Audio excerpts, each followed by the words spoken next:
بھی وہ اگر قرآن نہیں سمجھتا ہے،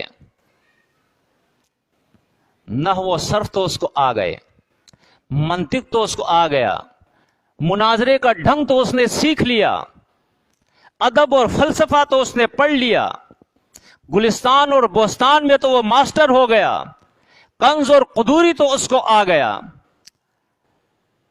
لیکن وہ نہ فرائض کو جانتا ہو، نہ احکامات کا اس کو پتا ہو، نہ قرآن کا صحیح ترجمہ اس کو آتا ہو، نہ اس کے اندر تقوی پیدا ہو۔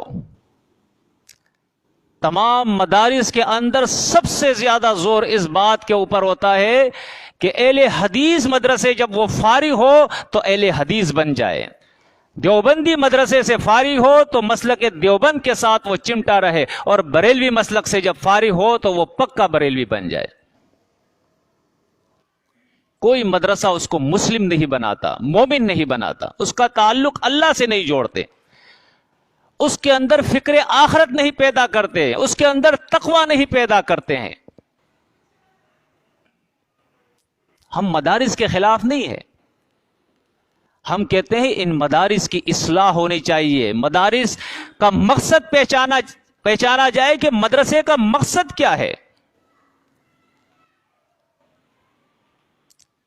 قرآن اور سنت کے اندر جس علم کا ذکر ہے وہ قرآن کا علم ہے۔ جیسے حدیث کے اندر آتا ہے، نبی کریم صلی اللہ علیہ وسلم نے فرمایا، عثمان رضی اللہ تعالیٰ عنہ روایت کرتے اور یہ بھی بخاری کی روایت ہے، خیرکم من تعلم القرآن وعلمہ، تم میں سے بہتر شخص وہ ہے جو قرآن سیکھتا ہے اور قرآن سکھاتا ہے۔ اور اتنی فضیلت احادیث کے اندر اس کی آئی ہے کہ اللہ کے نبی صلی اللہ علیہ وسلم نے فرمایا کہ ایک شخص وہ ہے جو رات کو اٹھ کر تہجد پڑھتا ہے، پوری پوری رات کھڑے ہو کر وہ عبادت کرتا ہے، اور دن کو وہ روزہ رکھتا ہے۔ دوسرا شخص وہ ہے جو صرف فرض نماز پڑھتا ہے، صرف فرض نماز پڑھتا ہے، یعنی نوافل بھی وہ نہیں پڑھتا ہے، اکتفا کرتا ہے صرف فرض نمازوں کے اوپر، لیکن اس کا کام یہ ہے کہ اس کے بعد بیٹھ کر لوگوں کو قرآن سکھاتا ہے، اللہ کی کتاب سکھاتا ہے، دین کا فقہ سکھاتا ہے، حکمت کی تعلیم دیتا ہے۔ وہ اللہ کے نبی صلی اللہ علیہ وسلم نے فرمایا، یہ عالم اس شخص سے بہتر ہے جو راتوں کو اٹھ کر پوری رات عبادت کرتا ہے اور دن کو وہ روزے سے رہتا ہے، اس سے یہ بہتر ہے جو لوگوں کو قرآن سکھاتا ہے، اللہ کے دین کا علم سکھاتا ہے۔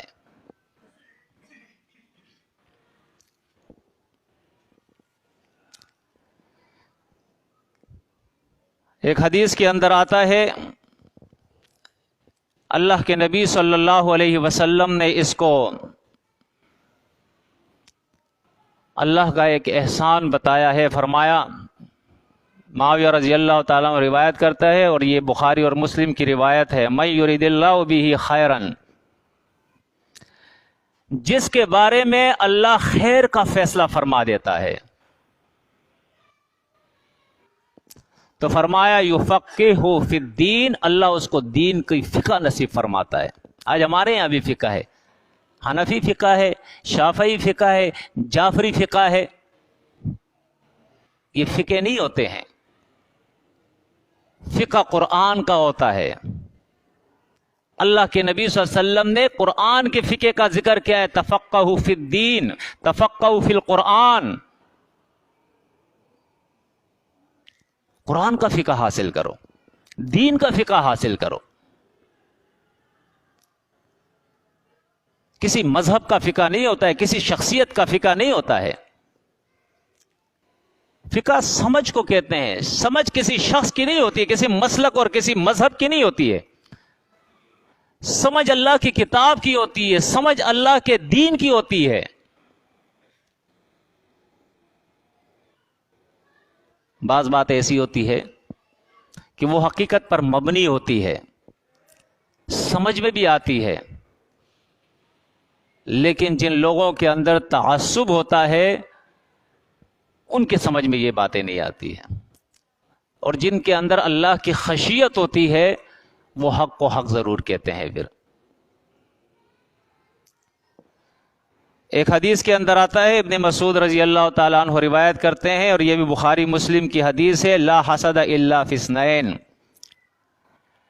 اللہ کے نبی نے فرمایا حسد کرنا کتنی بری چیز ہے۔ عام طور پر برے عمل ہے، حسد سے منع کیا ہے قرآن اور سنت نے، لیکن اللہ کے نبی نے فرمایا کہ دو میں حسد کیا جا سکتا ہے، دو شخصوں میں۔ ایک وہ شخص ہے جس کو عطا اللہ مالا، جس کو اللہ رب العزت نے مال عطا کیا ہے،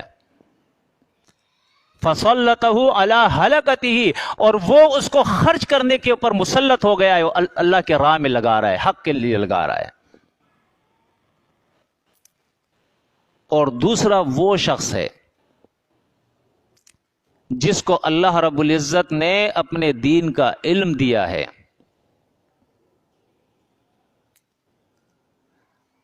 اور اس کتاب کے علم، اس دین کے علم کے مطابق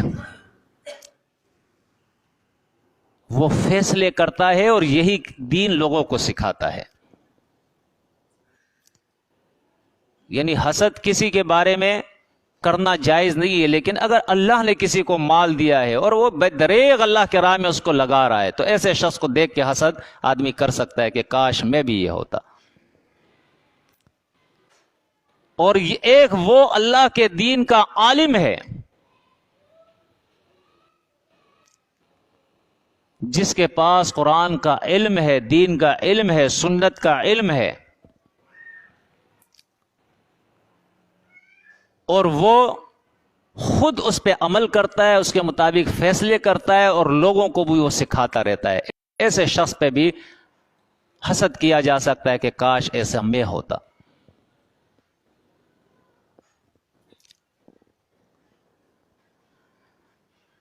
ایک حدیث کے اندر آتا ہے، ابو ہریرہ رضی اللہ تعالی عنہ فرماتے ہیں، مسلم کی روایت ہے، وَمَنْ سَلَكَ طَرِيقًا يَلْتَمِسُ فِيهِ عِلْمًا، کہ کوئی بھی شخص راستے پہ چل رہا ہے، سفر کر رہا ہے، اس سفر کے اندر اس کا مقصد یہ ہے یلتمسو فیہ علماً، کہ وہ اس کے اندر علم حاصل کرے، علم کی تلاش کے اندر وہ نکلا ہوا ہے۔ فرمایا سہل اللہ لہ بہ طریقا الی الجنہ، ایسے شخص کے لیے اللہ رب العزت جنت کا راستہ آسان فرما دیتا ہے۔ یہ معمولی بات نہیں ہے۔ آج ہمیں شوق اس بات کا بہت زیادہ ہے کہ ہماری اولاد سکول جائے، کالج جائے، یونیورسٹی جائے، انکار اس کا بھی نہیں ہے۔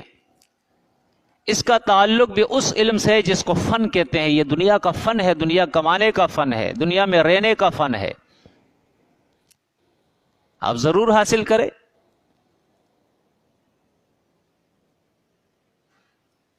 کیونکہ قرآن مجید نے اس سے منع نہیں کیا ہے۔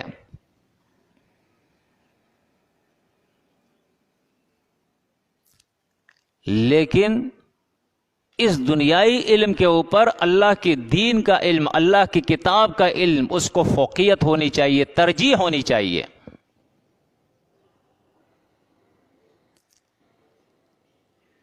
ہم اپنے اولاد کو اسکول پڑھاتے ہیں، لیکن دین سکھانے کے لیے ہمارے پاس وقت نہیں، ہمارے بچوں کے پاس وقت نہیں ہے۔ تو اسکول، کالج اور یونیورسٹی سے وہ انسان تو نہیں بنتا ہے، وہ ایک اچھا انسان تو نہیں بنتا ہے، وہ ادب اور اخلاق تو نہیں سیکھتا ہے، وہ انسانوں کے حقوق تو نہیں سیکھتا ہے، وہ توحید کا علم تو نہیں حاصل کرتا ہے۔ اسکول، کالج اور یونیورسٹی سے اس کے اندر تقوی نہیں پیدا ہوتی ہے، نہ وہ جہنم سے بچ سکتا ہے اور نہ وہ جنت میں جا سکتا ہے. یہ تو دنیا کی ضرورت ہے. تو ٹھیک ہے دنیا کے لیے ہم سکھائے,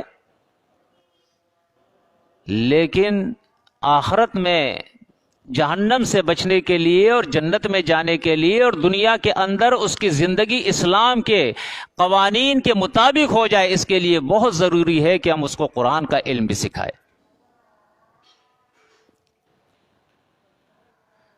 آگے کیا فرمایا اس کی فضیلت میں؟ اللہ کے نبی صلی اللہ علیہ وسلم نے فرمایا وَمَا اجْتَمَعَ قَوْمٌ فِي بَيْتٍ مِّن بُيُوتِ اللَّهِ,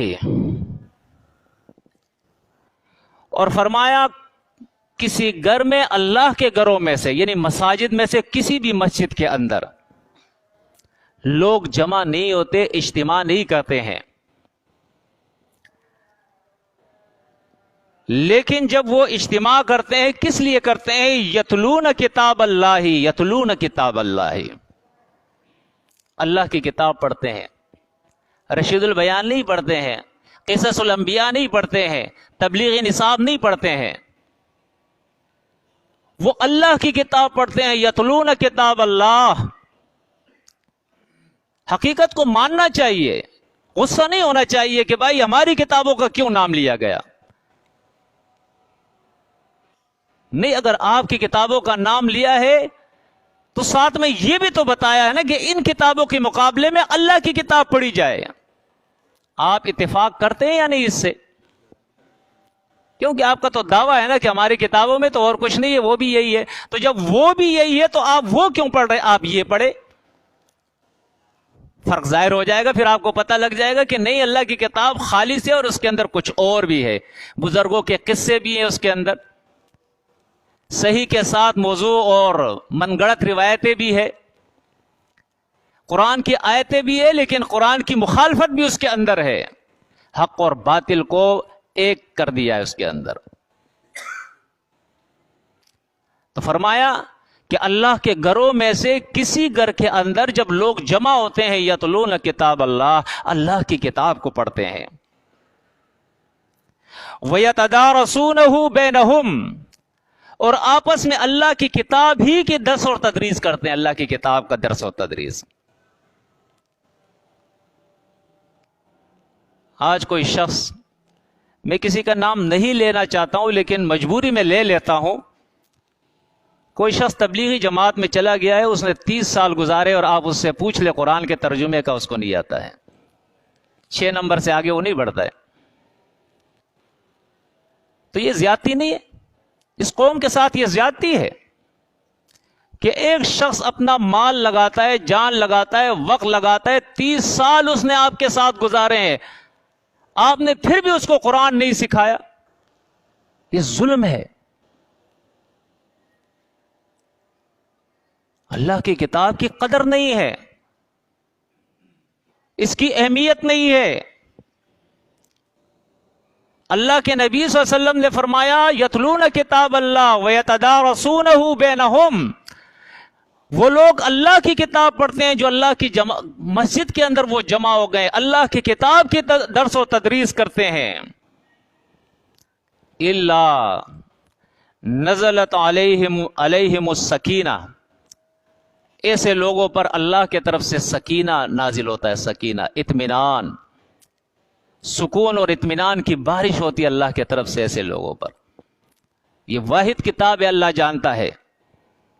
یہ کتاب جس مسجد کے اندر, جس گھر کے اندر, جس اجتماع کے اندر اس کتاب کی درس اور تدریس ہوگا, اس کتاب کی تلاوت ہوگی, اس کتاب کے درس ہوں گے, بیان ہوگا, جو شخص اس کتاب کے ساتھ تعلق رکھے گا, آپ یقین جانے اس جگہ میں اور اس شخص کے اندر اللہ اطمینان نازل فرمائے گا.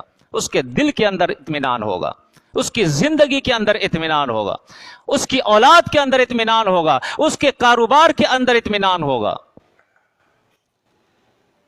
یہ انقلابی کتاب ہے.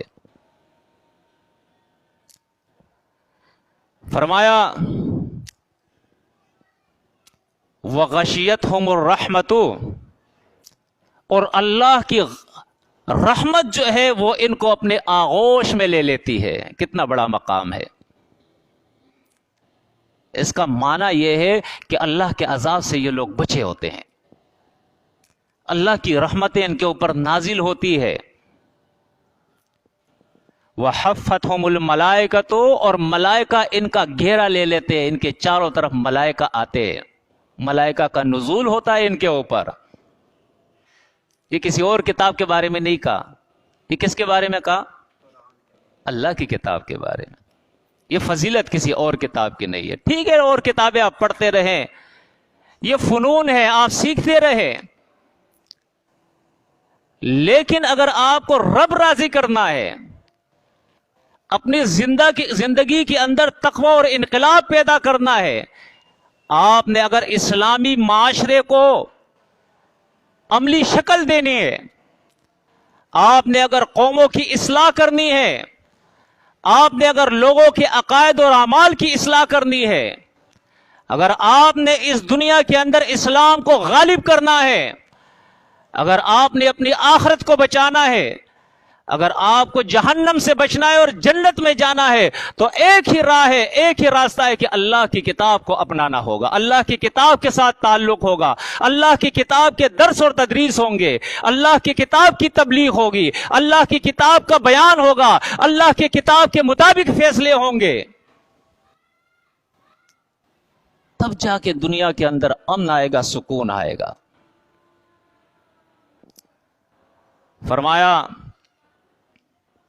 وَذَكَرَهُمُ اللَّهُ فِي مَنْ عِنْدَهُ، اور یہ اتنے اعلیٰ قسم کے لوگ ہیں کہ ان کا ذکر اللہ رب العزت اپنے مقرب ملائکہ سے جو ان کے پاس اللہ کے پاس ہے، ان ملائکہ سے اللہ ان کا ذکر کرتا ہے کہ یہ ہے میرے بندے، یہ ہے میرے بندے جنہوں نے اللہ کی کتاب کو حاصل کیا ہے۔ یہی وہ لوگ ہیں جن کے بارے میں سورہ زمر کے اندر اللہ رب العزت نے بیان فرمایا قُلْ هَلْ يَسْتَوِي الَّذِينَ يَعْلَمُونَ وَالَّذِينَ لَا يَعْلَمُونَ، کہ دنیا ایک ہو جائے، ایسے عالم ایسے علماء کا وہ مقابلہ نہیں کر سکتے، اے نبی ان لوگوں کو بتا دو جو اللہ کی کتاب کا علم رکھتے ہو، اور علم بھی وہ جو علم عمل کے ساتھ ہو۔ ورنہ دوسرا واقعہ آپ دیکھیں، اگر علم بغیر عمل کے ہو تو اس کی حالت اللہ رب العزت نے سورہ جمعہ کا میں نے حوالہ دیا تھا، یہاں آپ دیکھیں سورۃ اعراف کے اندر آیت نمبر 175 کے اندر اللہ نے یہ واقعہ بیان کیا ہے، وَاتْلُ عَلَيْهِمْ نَبَأَ الَّذِي آتَيْنَاهُ مِنْ آیَاتِنَا، اے نبی اس عالم کی خبر ان کو سناؤ جس عالم کو ہم نے اپنی آیات اپنی کتاب کا علم دیا تھا۔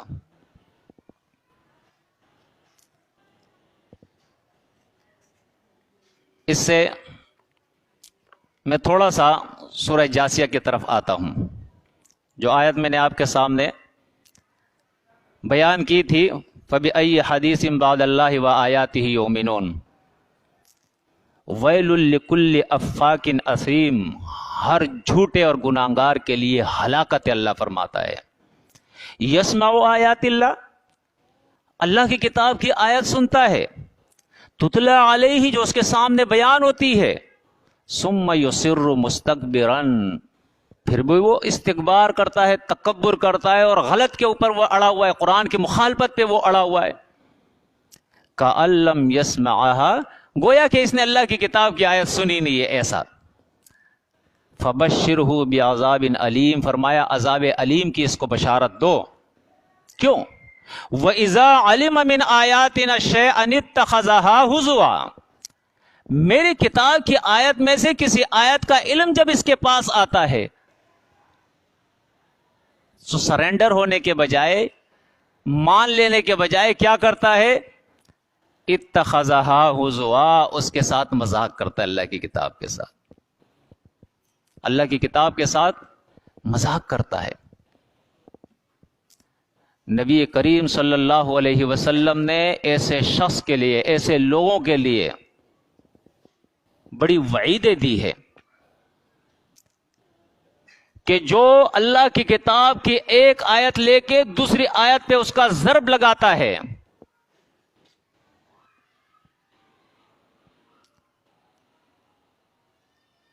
یہ کتاب ایسی کتاب نہیں ہے کہ آپ اس کے ساتھ یہ مذاق کہے ذرا بازہ بازا، بعض حصے کو بعض حصے پہ مارتے رہے، اس کے مخالف کرتے رہے، بلکہ یہ وہ کتاب ہے جو بعض حصہ بعض کی تشریح اور تفصیل کرتا ہے۔ قرآن ایسے بیان کرے کہ اس میں تضاد پیدا نہ ہو، قرآن ایسے بیان کرے کہ اس میں تصریف الآیات ہو، ایک آیت دوسری آیت کے ساتھ جوڑے، اس طرح ایک کڑی بنائے، کڑی کہ ایک دوسری کی تفصیل کرے اور مزہ آئے قرآن بیان کرنے میں اور قرآن سننے میں اور سنانے میں۔ لیکن یہ ظالم کیا کرتا ہے؟ اللہ کی کتاب کے ساتھ مذاق کرتا ہے۔ اولئک لہم عذاب مہین، ان کے لیے، ایسے لوگوں کے لیے عذاب ہے رسوا کرنے والا۔ ومن ورائہم جہنم، اور ان کے آگے جہنم ہے۔ اللہ فرماتا ہے ولا یغنی عنہم ما کسبوا شیئا، اور یہ جو کچھ کر رہے ہیں نا، درس و تدریس کر رہے ہیں، بڑے بڑے مدارس کھولے ہوئے ہیں، علم کے دعوے ہیں، فرمایا یہ ان کے اعمال کچھ کام ان کے نہیں آئیں گے۔ ولا متخذوا من دون اللہ اولیاء، اور نہ ان کے وہ دوست و احباب جن کی وجہ سے یہ کر رہے ہیں کہ ہمارے شیوخ نے ہم سے یہ کہا ہے، انہوں نے اپنی کتابوں میں لکھا ہے، فرمایا وہ ان کے شیوخ جو ہے وہ بھی ان کے کام نہیں آئیں گے۔ وَلَهُمْ عَذَابٌ عَظِيمٌ، اور ان کے لیے بہت بڑا عذاب، بہت بڑا اللہ فرماتا ہے کہ عذاب ہے۔ ھذا ھدیٰ، یہ ہے ہدایت۔ وَالَّذِينَ كَفَرُوا بِآيَاتِ رَبِّهِمْ لَهُمْ عَذَابٌ مِّن رِجْزٍ أَلِيمٌ، اور جو لوگ اللہ کی آیات کا انکار کرتے ہیں یا اس پہ پردے ڈالتے ہیں، فرمایا ایسے لوگوں کے لیے سخت ترین درد دینے والا عذاب ہے۔ اب آپ دیکھیں سورۃ الاعراف کے اندر اللہ رب العزت نے ایسے بدبخت عالم کا ذکر کیا ہے جس کے پاس علم تو ہے، خود قرآن کہتا ہے آتیناہ آیاتنا، ہم نے اس کو اپنی کتاب کی آیتوں کا علم دیا تھا، فانسلخ منہا، وہ اس سے نکل گیا تھا، عمل نہیں کرتا تھا، فاتبعہ الشیطان، شیطان اس کے پیچھے لگ گیا۔ علم ہے لیکن جب آپ عمل نہیں کرو گے تو شیطان پیچھے لگ جائے گا، پھر فکان من الغاوین، وہ ہو گیا سرکش لوگوں میں سے۔ وَلَوْ شِئْنَا لَرَفَعْنَاهُ بِهَا، اللہ فرماتا ہے اگر ہم چاہتے تو اس کتاب کے علم کی وجہ سے اس کو رفعت عطا کرتے، رفعت، یہ ہے وہ کتاب۔ جیسے حدیث کے اندر بھی آتا ہے، نبی کریم صلی اللہ علیہ وسلم نے فرمایا ان اللہ یرفع بهذا الکتاب اقواما ویدعو به آخرین، یہی وہ کتاب ہے جس کی وجہ سے اللہ قوموں کو رفعت عطا کرتا ہے، بلندی عطا کرتا ہے جو اس کتاب پہ عمل کرتے ہیں، اور یہی وہ کتاب ہے جس اس کتاب کو جب قومیں چھوڑتی ہے تو اللہ ان کو پستی میں ڈال دیتا ہے، ذلیل کر دیتا ہے۔ آج پوری قوم ضلالت کے اندر پڑی ہے، پستی کے اندر ہے، یہودی مسلط ہے، نصرانی مسلط ہے، ہندو مسلط ہے، آپس میں ہم لڑ رہے ہیں، قوت ہماری پارا پارا ہو گئی ہے، غیروں کے سامنے ہم نے کشکول پکڑا ہوا ہے، ان سے بھیک مانگ رہے ہیں۔ وجہ یہ ہے کہ اس کتاب کو چھوڑ دیا گیا ہے۔ فرمایا وَلَكِنَّهُ أَخْلَدَ إِلَى الْأَرْضِ، ولیکن یہ تو دنیا کی طرف مائل ہو گیا۔ یہ کتاب تو وہ تھا جو آخرت کا ذکر کرتا ہے، آخرت کی طرف ترغیب دیتا ہے، تزہید من الدنیا پیدا کرتی ہے یہ کتاب، لیکن یہ دنیا کی طرف پڑ گیا، مائل ہو گیا۔ وَاتَّبَعَ هَوَاهُ، اس کتاب کے احکامات کے بجائے وہ اپنے خواہشات کے پیچھے چل پڑا، اپنے خواہشات، دل جو کہتا ہے۔ آج بڑے فخر سے لوگ قرآن کی جو چاہے وہ تفسیر کر دے، حالانکہ حدیث میں آتا ہے اللہ کے نبی صلی اللہ علیہ وسلم نے فرمایا کسی شخص نے اگر قرآن کے علم کے بجائے، اللہ کی کتاب کے علم کے بجائے اپنے رائے سے قرآن کی کوئی تفسیر کی،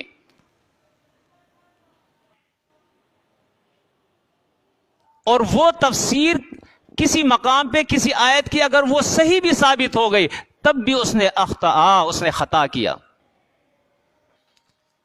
اور ایسے شخص کے لیے اللہ کے نبی نے فرمایا اس کا اس کا مقام جو ہے وہ آگے جہنم ہے۔ یہ کتاب وہ کتاب ہے جس سے آپ خود اپنے رائے کی تفسیر بھی نہیں کر سکتے، آج اپنے اس کے مقابلے میں فتوے دیے جا رہے ہیں۔ فرمایا فَمَثَلُهُ كَمَثَلِ الْكَلْبِ، دیکھے ہے عالم، اور عالم بھی کیا، اللہ کی کتاب کا علم اس نے حاصل کیا ہے، لیکن چونکہ عمل نہیں ہے تو اللہ فرماتا ہے اس کی مثال کتے کی طرح ہے، کتے کی طرح۔ ایک طرف وہ علماء ہے جن کے بارے میں قرآن کہتا ہے، سورہ مجادلہ دیکھے، يَرْفَعِ اللَّهُ الَّذِينَ آمَنُوا مِنْكُمْ وَالَّذِينَ أُوتُوا الْعِلْمَ درجات، اللہ ایسے مومنوں کو، ایسے علماء کو جو اللہ کی کتاب کا حق ادا کرتے ہیں، ان کے درجات کو اللہ بلند کرتا ہے، اور اتنا بلند کرتا ہے کہ ایک حدیث کے اندر آتا ہے، اللہ کے نبی صلی اللہ علیہ وسلم نے فرمایا کہ قرآن کا ماہر، اس کا درجہ ایسے ہے جیسے ملائکہ کے اندر جو سفیر ہے، جن کا ایک مقام ہے، ان ملائکہ کا درجہ جو ہے ایسے لوگوں کا ہے جو ماہر ہو فی القرآن۔ ماہر مع القرآن کی روایت کے اندر الفاظ آتے ہیں، جو قرآن کی مہارت رکھتے ہو۔ بہرحال یہ پورا بیان اپنی جگہ، لیکن اس بیان کے اختتام پہ میں چاہتا ہوں کہ جتنے بھی میرے سامعین ہیں، اس درس کو سننے والے ہیں، کیا یہ وعدہ کرتے ہیں کہ آج کے بعد قرآن سیکھیں گے، قرآن سکھائیں گے، قرآن میں غور و فکر کریں گے، قرآن پہ عمل کریں گے، قرآن کی تبلیغ کریں گے؟ تو انشاءاللہ اگر یہ کام ہم نے کر لیا تو بیڑا پار ہے ہمارا، انشاءاللہ مقصد تک پہنچ جائیں گے۔ یہی وہ کتاب ہے جو انشاءاللہ ہمیں جنت تک پہنچا دے گی، ٹھیک ہے نا؟ تو انشاءاللہ اس کتاب کے ساتھ ہم تعلق رکھیں گے، خود بھی سیکھیں گے، سکھائیں گے، اور اپنے بچوں کو بھی، اپنی بیویوں کو، اپنے بہن بھائیوں کو، اپنے اولاد کو، سب کو انشاءاللہ کوشش کریں گے جتنی ہماری استطاعت ہے اس کتاب کی خدمت کریں گے اور اس کتاب کے تعلیم کو عام کریں گے۔ تو اللہ سے دعا ہے کہ مجھے اور آپ کو اللہ اس کتاب کی خدمت کے لیے قبول فرمائے۔ سبحانک اللہم و بحمدک، اشہد ان لا الہ الا انت، استغفرک و اتوب الیک، و صلی اللہ علی النبی۔